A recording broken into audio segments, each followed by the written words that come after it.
Каменно-угольное месторождение Джиргалан, которое простаивало более 12 лет, начало свою работу. Запуск месторождению дал председатель Кабинета министров Акылбек Джапаров. Залежи Джиргалан находятся в Иссыкульской области. Весной 2022 года президент Садыр Джапаров поручил запустить месторождение, которое будет обеспечивать город Каракол и близлежащие районы углем в зимнее время. Это, в свою очередь, поможет снизить нагрузку на месторождение Каракече, а также сэкономить денежные средства, которые ранее направлялись на перевозку угля с месторождения Каракече в город Каракол.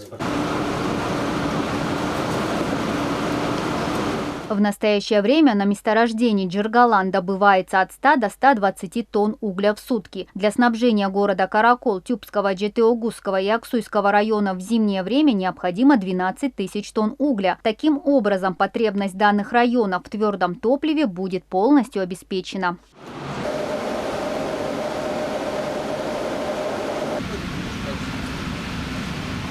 Hazır 160 metre geçelim.